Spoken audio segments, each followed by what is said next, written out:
Hello, hello, hello, everyone. It is 11:59 in the East, 8:59 in the West. This is your Friday edition of Lunch with Lincoln. I'm your host for today, Reed Galen, co-founder of the Lincoln Project. Joining me again is senior advisor to the Lincoln Project and longtime legendary Democratic strategist, Joe Trippi. Joe, thanks for joining me. Great to be with you, Reed.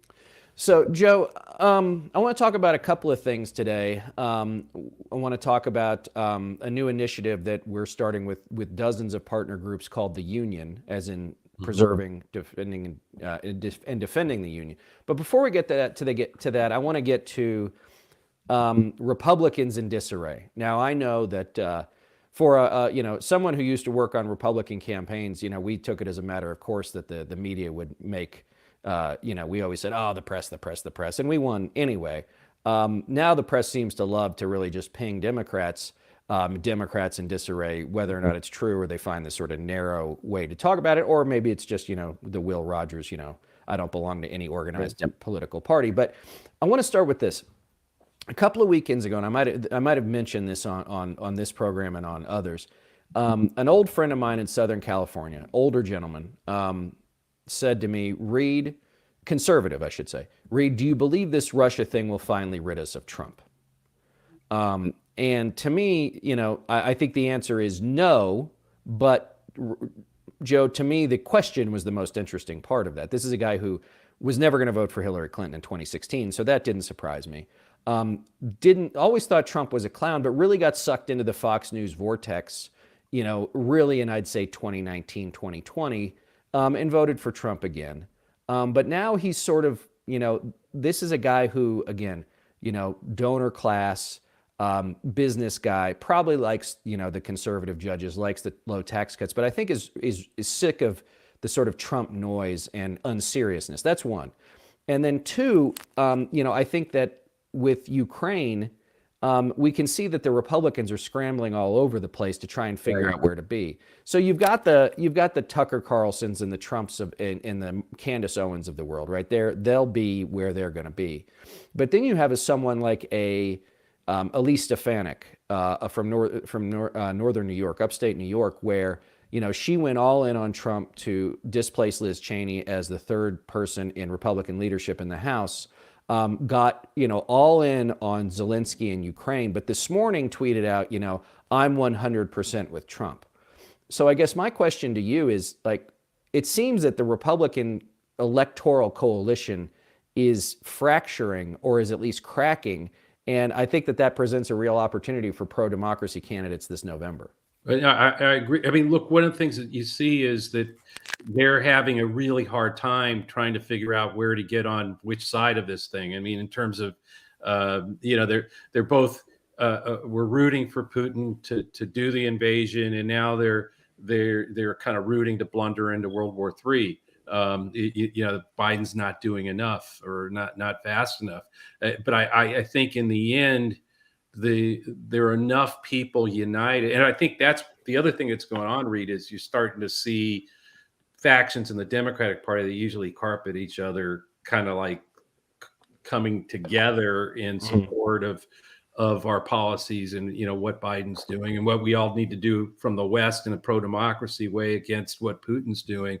So it's unifying a lot of normal disorganization on message and things in the Democratic Party. At the same time, you're seeing this just all over the place in the Republican Party. And I think that in a way feeds into how they're going to have divisions in these primaries still. And I think they're moving.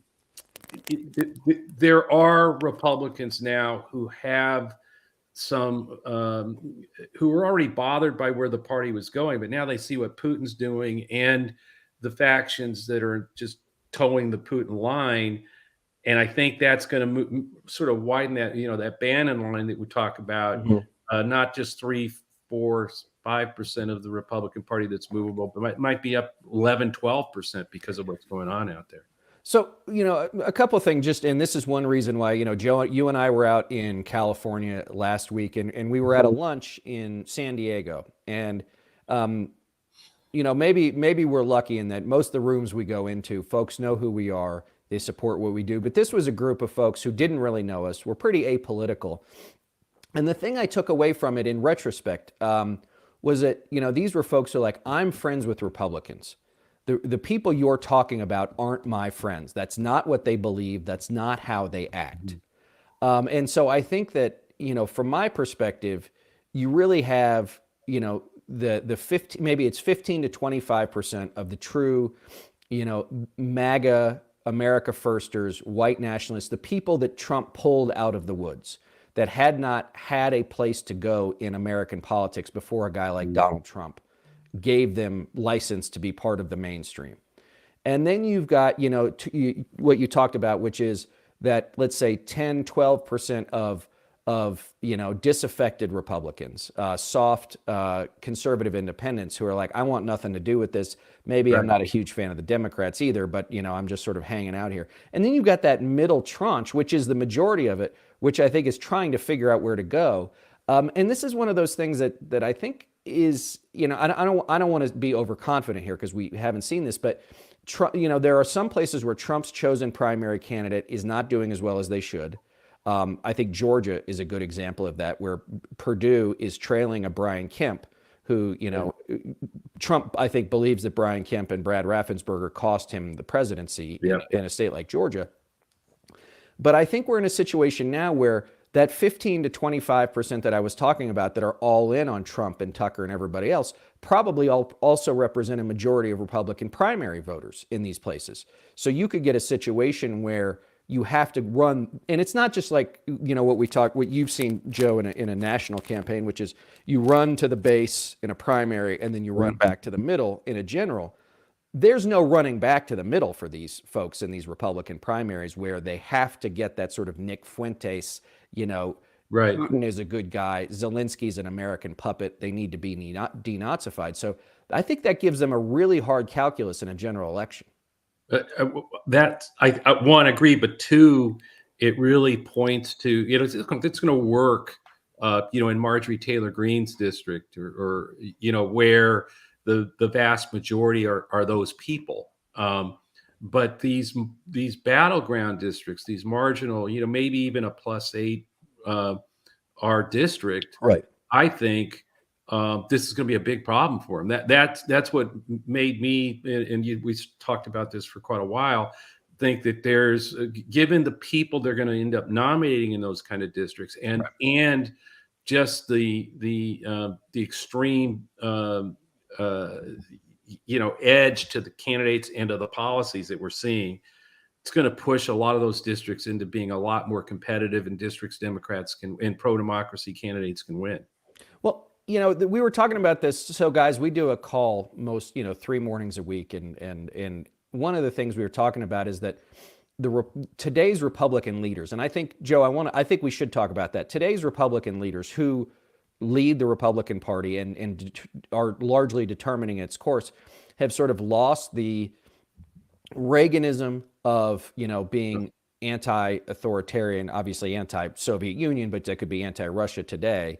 As one of our guys said, the anti-Nixon Kissinger idea of, China it can be an adversary militarily and economically, but they are a major power in the world and you must contend with them in one way. And then I think they've lost the decency of a George H.W. Bush and a John McCain, and that sort of, country first national service decency piece. You even think about George H.W. Bush and all the work he did, not only as a public servant for 50 years, but also all the things he did after he left office. And then you think about Senator McCain and all the service he did. And you remember that I think now iconic piece where he's on the stage in 2008 and the woman stands up and says, Barack Obama's a Muslim, blah, blah, blah, blah, blah. And he says, no, ma'am, he is a good American. He's a good family man, and that's gone. And that's all gone amongst these people for the most part, amongst the leadership anyway. No, but the other thing I think is that you're in this place where, it's one thing I could see, you can try to get into why they would get people to be Putin curious or dictator curious or strongman curious and sort of, encourage it.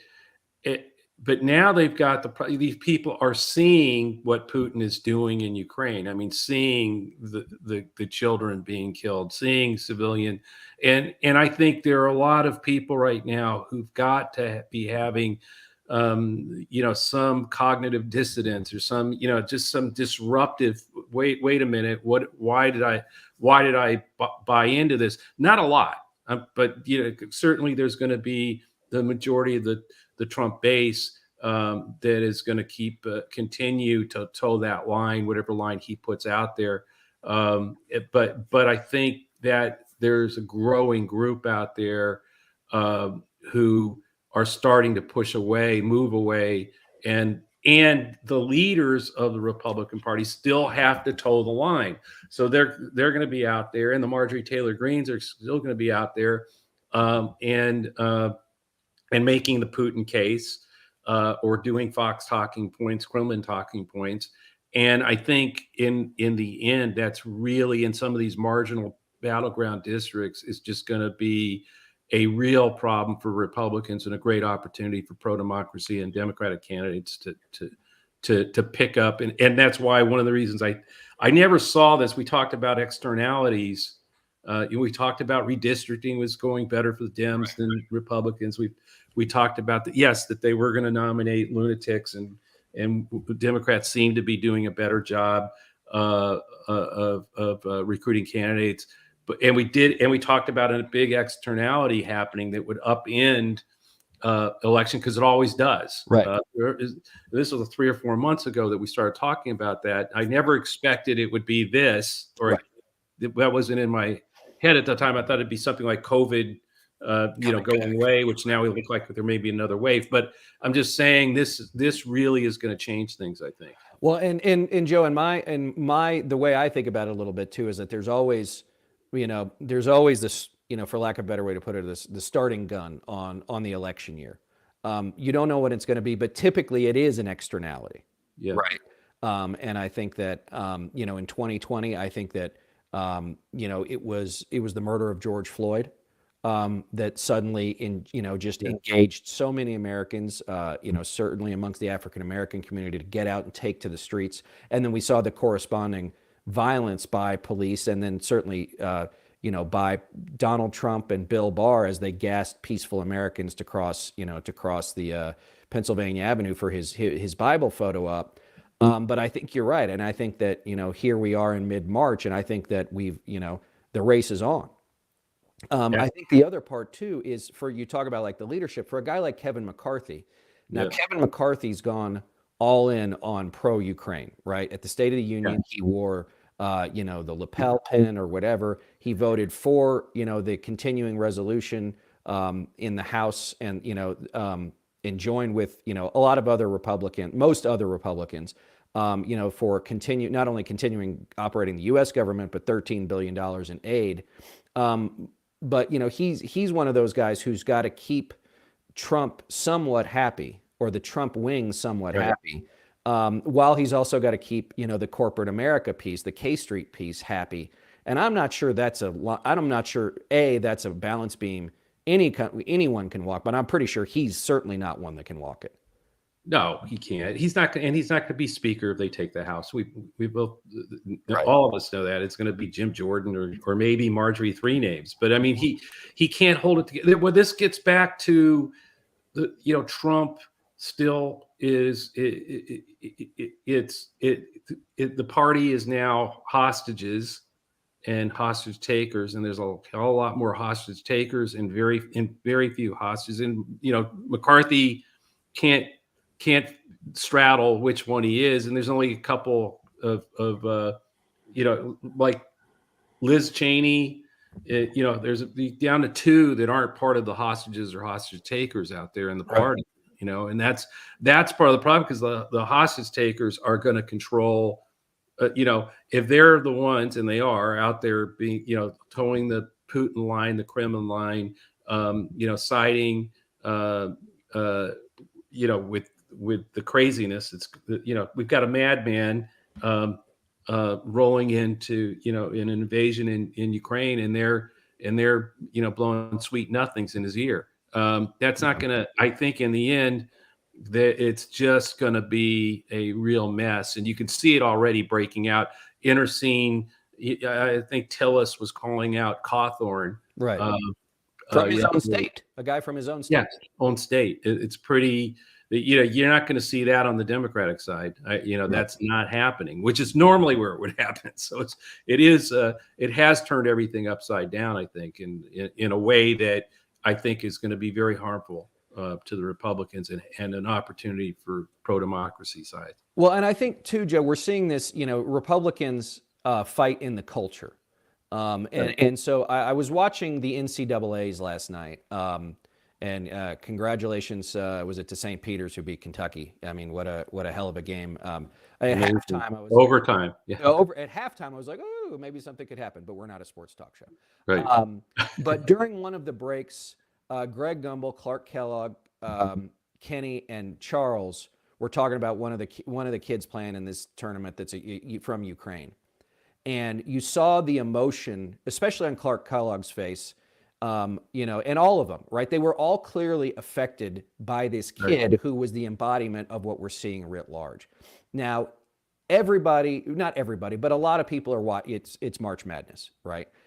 Everybody loves it because it's got great stories every year. And it is a cultural touchstone.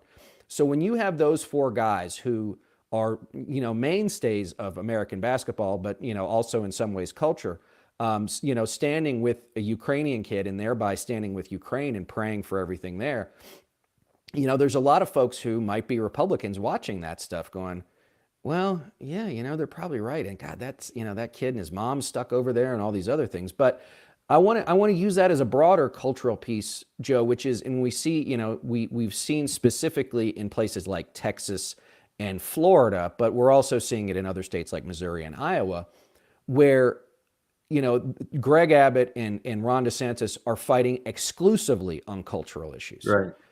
They are dividing people. They are applying to that. Going after that 15 to 25%. Now, Abbott's crossed his primary, so you'd think he'd try and figure out a way back, but maybe he's decided it's too far gone. But the reason I'm bringing this up, especially because of the stuff that they've done related to the LGBT community.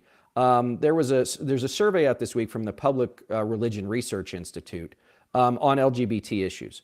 And as I was telling you before we started, what I found fascinating was that even when they asked a battery of questions, even when it was a quote unquote a majority of Republicans agreed with something that was, for example, protection of trans kids, or should a business owner be able to deny service to somebody on a basis of their religious beliefs? It was like 51, 52%. These are not like 65, 70%. Yeah, it wasn't the whole party.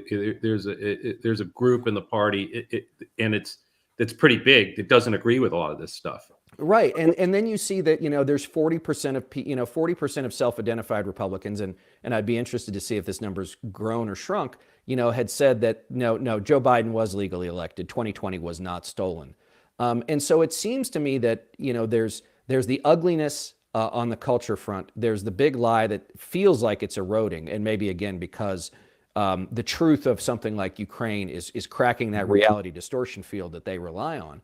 But again, it just seems to me that Republicans are whistling past the graveyard by just being as bullying as a guy like Ron DeSantis is, and is sort of quietly awful like a Greg Abbott is. Well, I mean, they've created the base. I mean, they fed the base, they fueled it, and they can't walk away from it. They're now hostages to the base, a lot of them.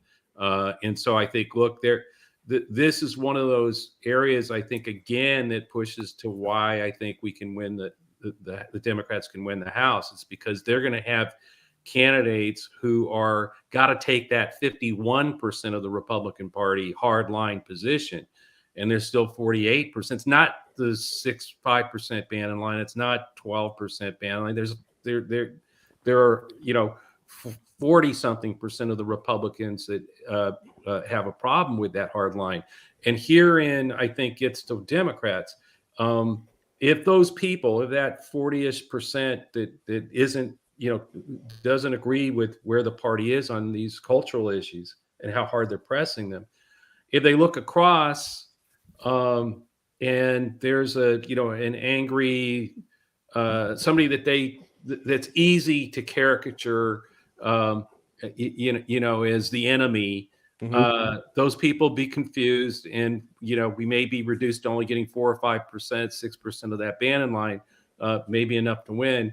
But if we have, and most of the candidates I see that out there that are that are being that are running and look like they're going to win their nominations on the Democratic side, that's not what they're going to see. They're going to see a class a lot like 2018, a lot of veterans, other people with really strong profiles, for democracy, patriots who've served their country. And I think that could really be a big shift in terms of that group of Republicans now that's growing beyond the Bannon line in terms of their angst at these issues you're talking about, LGBTQ. And the other thing I think too there is, one of the things that never that we all say, well, in midterm, that young people don't vote, and in midterms they especially don't vote.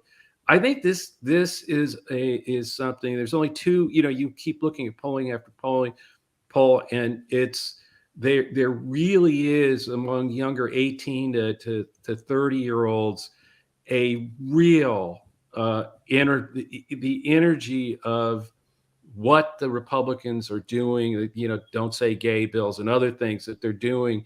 That animates this generation, this younger generation. Because it's just so antithetical to how they've grown up, right? Right. It's like saying you can't use your phone, you can't have the internet anymore. You have to go back to the princess phone on your wall. They'd be like, "What are you talking about?" Yeah, but I think that's going to drive. Can we get them to get this? Is the you've got this turnout to vote in this midterm when you haven't before, and I think this is a driver that could do that. I think one other thing too is, Joe, is talking about the culture war. Republicans have always been masterful, and speaking from personal experience, in drawing Democratic candidates into culture wars and then just beating them over the head. We've seen this. They tried it with defund the police, which I thought that President Biden did a masterful job of standing in the well of the House and saying, we will fund the police, right? That will be a line that launches 1,000 commercials this fall. The critical race theory stuff, which with all due respect, the Democrats just seem to want to keep wanting to explain it, as opposed to saying, this is just a racist dog whistle. It's not even a dog whistle; it's a bullhorn. Yeah, don't whitewash our history. Right. I mean, it should be that kind of tough language, not the hey, by the way, it's not trying to explain it. It's not. That's the one thing I've learned from you guys, right? That you got to just punch back hard. So that's my question, Joe. Is for from your perspective, if you were talking to a Democratic candidate, let's say it's on Ukraine, right? You gotta say you gotta hang. Let's talk about January 6th, right? Hang the guy in the Camp Auschwitz T-shirt around their neck, right? If it's the big lie, like here's all the crazy things that Trump did. If it's Ukraine, again, start laying out the case. This started in 2019, right? Like look at all these people who voted, to acquit the guy, when now clearly, this is what the guy was up against, and Trump let him swing. Yeah, the perfect phone call. What was the perfect phone call about? We got to. That's what I'm saying. We have to remind people of all that, because I think now with the Putin invasion and what people are seeing in Ukraine, it starts all making sense to people, and Democrats need to make that really clear and repeat it often. I think we cannot let Tucker Carlson get away with why shouldn't I be supporting rooting for Russia, because I am. That needs to be clear. Trump saying it was genius and savvy, and then going back to that perfect phone call with Zelensky, and the 31 senators who voted against funding Ukraine, giving Ukraine the funding it needed early on, and they're still doing it. I mean, we still have these bills, and they're urging Biden to do more after voting against Right. providing the money to do it. Well, It's they're also crazy. taking credit for the infrastructure bill, which Yeah, every one of them exactly. voted against. But I mean, that's the point, Joe, Cool. though, is that this is where if any of our friends on the Democratic side of the aisle are watching, this is like what we would say theoretically is like was it only 9 or 10 Republicans that voted against, in the House that voted against funding for Ukraine? It was. Were they the craziest of the bunch? They are. But you know what? They are now the poster children for your campaigns. Right. These are the types of people that will be in charge, Joe. And this is the other part too, is that they will be in charge. Now, the people that, that the otherwise sort of Trump curious, authoritarian curious that voted for this stuff, like they knew that, first of all, nobody knows who they are for the most part, right? They're backbenchers. They Right. knew this was a vote they had to take. But for these 8 or 9 or 10, whether or not it's Marjorie Three Names or Gosar or Chip Roy from Texas, he's the second coming of Ted Cruz. Just don't get me started on him. Like Right. they should be hung up on Yeah. every telephone pole, posters of them on every telephone pole in every district. The Democrats want to go out and win. This is what you're up against. This is what these people have done. If you're a Republican, do you stand with these people or do you stand with the American democracy? Absolutely. They gotta hold their feet to the fire and and tie them to these elements in the party that they've quietly, stood by and they don't call these people out. They don't do anything. And they won't denounce them because that gets rid of part of their base that they need to win this thing, even in the marginal districts that we're talking about. So I don't think there's going to be much there. But the one thing I did want to bring up too was yesterday, the UK government announced that their inflation was 8%, and that they might have to take interest rates and other things. And it just one of the things is all of this stuff that's going on out there is creating inflation. It's impacting every single human being on the planet. Right. And it's not like, oh yeah, the Biden didn't do anything that caused 8% inflation in the UK. And I just think the other hard messaging has got to be that we're in the economy we're in that's growing, et cetera, because of the things that Biden and the Democrats, while the Republicans voted against COVID relief bills and everything else. I mean, it's got to be across the board, just hammer these people for all their, I just think for COVID, for all of this. And I think the Putin invasion and what's going on in Ukraine has sort of put it in stark contrast that we've been saying for a long time. This is democracy versus autocracy. And people, we'd go into these meetings and people go, what does that even mean? The democracy. That's not what people care about. Right. And I think that's totally changing. That's changing every day. You get run into more people go, oh, that's what you were saying. That's why what we're trying to fight. Right. Well, and I mean, this is the word, what we're seeing in Ukraine is the worst exponent of that kind of behavior. Exactly. The strong man, it's Putin this time. It's been Gaddafi. It's been Saddam. It's been, Mussolini and Hitler, Stalin. It always ends up with bloodshed, right? Mao. Yeah. It never ends peacefully for them or for their people. Yeah. It never ends peacefully.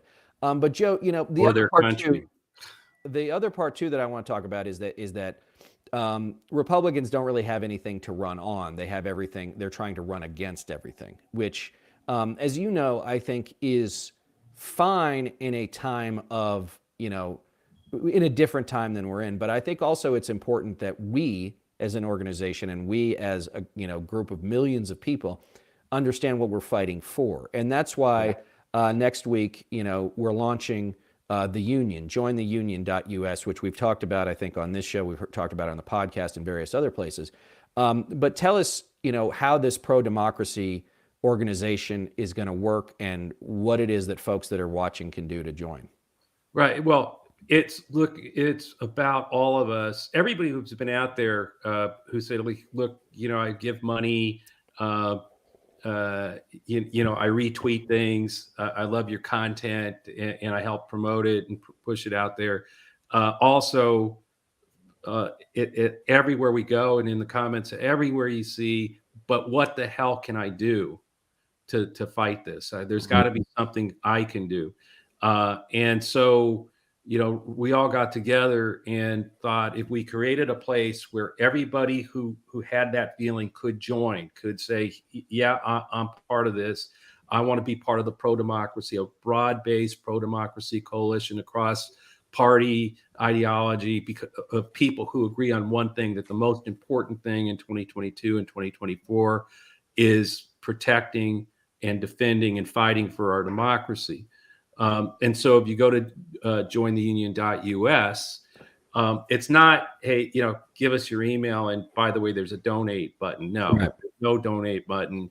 It asks much more of you in terms of that I think is important. What are your skills? What are you interested in?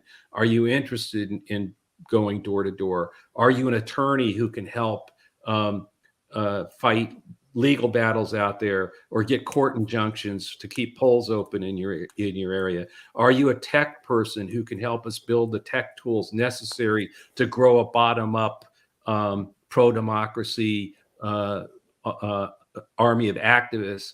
Or are you an activist organizer who wants to, who would be interested in organizing precinct, getting out the vote, registering voters, etc.? At the same time, we have groups across the country joining the union, who are much better at doing things than the Lincoln Project. Some of the things the Lincoln, we do a lot of great things, but we don't organize. Right. We aren't the best legal minds. I don't know about Reed, but we're not the best. Jailhouse lawyer at best. So what we're doing is then connecting you and your skills, your interests, with where you can do the most good in this fight, be it technology, be it in the comms core to take on the disinformation, be it in the activist core. And so we really, I'm really excited about next week, because that'll be the official launch of this thing. It's jointheunion.us. Check it out, join, and tell your friends. Yeah, and thank you. And Joe, I'm very excited. And just so you know, everybody, next week our content will be dedicated to this. You'll see a lot more about it. But also before we close out today, just want you to know that the folks who have come on to help us build out this program, all the infrastructure, everything, have all been volunteers. Yeah. Which has been just both heartening and amazing to me, Joe. You're much more steeped in the sort of distributed organizing and finding these leaders and experts out there. But I could not be more humbled and appreciative. But first, Joe, before you go, I want to say thank you, and then we're going to show a couple of ads that we've got out. So Felicia, why don't we go ahead and run those, and then we'll let everybody get to their weekend. Someone said to me, okay, I guess this was in response to a tweet where I said, I'm the only person who has considered how pulling out of Afghanistan and starting a war with Russia are related from an energy policy perspective. And Anthony said, hey, McFly, we didn't start a war with Russia. Putin didn't even start a war. He started a genocidal colonization. Where are you? Ukraine is defending itself and the rest of the world from an authoritarian regime, and all you can think about is fossil fuel profitability. Wow, a genocidal colonization is interesting. Again, going back to my point of people being stupid, he's not trying to commit a genocide of the Ukrainians. That obviously makes no sense, because there is no difference ethnically from Ukrainians and Russians. Obviously, Ukraine wasn't a thing until 1989. Ukraine was created by the Russians. It was, they speak Russian. So it's absolutely ridiculous. And again, this entire episode has been exposing to you how ignorant people are about the goals of Vladimir Putin.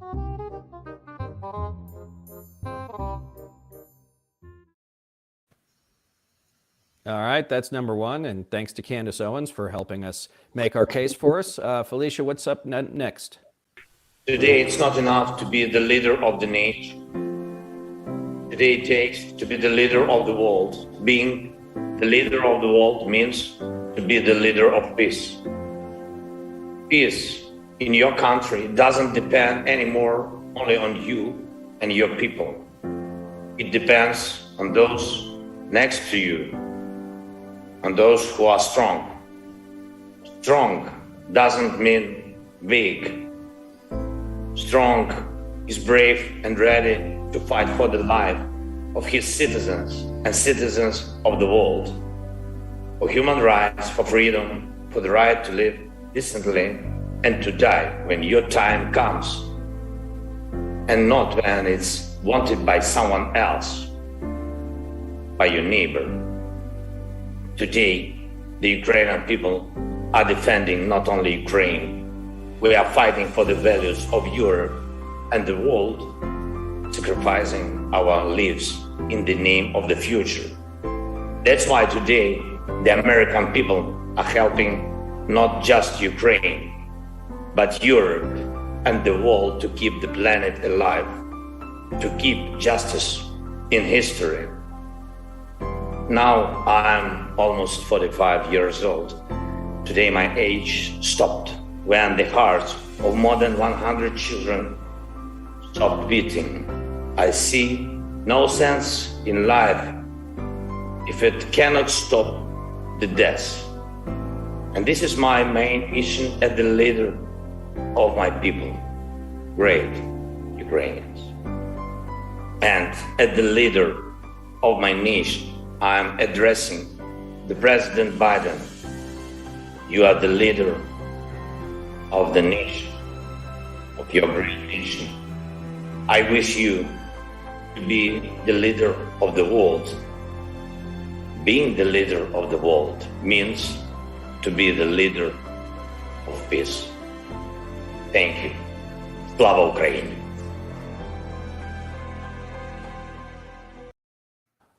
Well, Joe, I could, he's my age. He's got a family that looks like mine. I could only hope that if I was found in a position like Volodymyr Zelensky is, that I'd have one pinky's worth of the leadership and the bravery and the resolve that he has shown, frankly, for 3 years since he took office, unexpectedly. He's once in a lifetime for us. And I think that we are lucky to see him. And I think that we should understand what it is he is standing for and how he stands for his people. And that we just need a little bit of that from folks, right? We're not asking folks to go to the trenches, right? What the most offensive thing that a lot of the right, Tucker and others have said about this is that Ukraine isn't a democracy. Zelensky won in a massive upset. 73% of Ukrainians voted for him, and they picked the right guy. Right. That's right. Well, Joe, I want to thank you for joining me as always, and thank you for your leadership and your team and making all this stuff happen for us. Everybody, I hope that you keep your family close. I hope you keep our Ukrainian friends in your hearts and your thoughts. Hope you all have a very safe and happy weekend, and we'll see you on Monday. Thanks, everybody. Thanks. Take care.